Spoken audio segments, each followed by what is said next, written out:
Yes, an overview about the world according to Jeff Goldblum. What this series is about. There are 12 of them. They're half hours. They're going to be on Disney Plus. Well, we cover different. Each episode covers a different topic, a different thing, like a familiar item, like sneakers or bicycles or denim or ice cream or barbecues or pools or tattoos or something else. But within this half hour, I find different angles on who to talk to about it, not what you'd expect.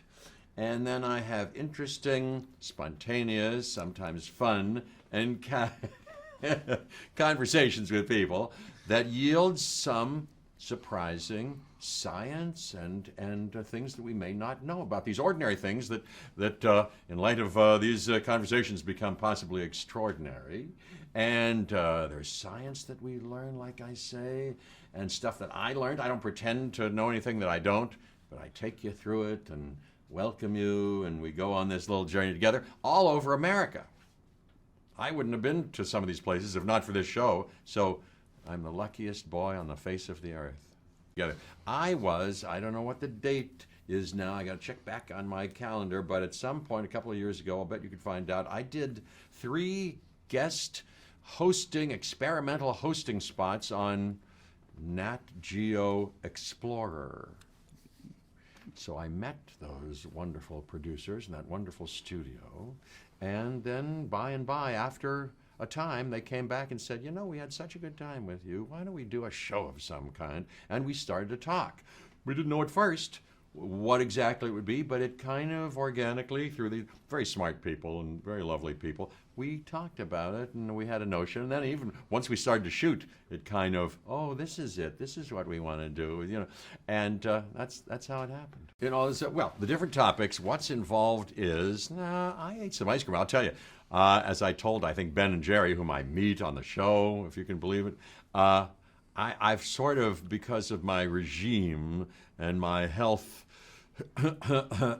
discipline, I've sort of avoided over the last few decades most of their flavors. I knew about them. I know, and I go, don't stop, all that, So during the course of this show, that episode, I ate some more ice cream. I was with them, who could turn down, and I love it.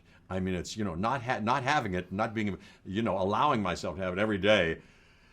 It's a religious ecstasy for me when I take even a bite of it. So I had some. And then what was really exciting was we took, and eye-opening and enhancing for me and moving and inspiring, we took this flavor of ice cream that I had made with the salt and straw guy after we foraged in his personal forest there near his place, and we cooked it up together. I took a batch of that to the USS America, this big aircraft carrier with the brave men and women who serve on that. I didn't know that one of the things that they do in the services like that is have regular ice cream socials in order to relax, bond themselves together, and the particular power of ice cream, they say, has a nostalgic power that allows them to get through challenging, lonesome times with some help like that. So anyway, I heard their stories, and I fed them some ice cream, and it took them back to a time when they were young and first had ice cream, et cetera, et cetera. So, there are things like that. We started to talk about what subjects and what things I might be interested in or have an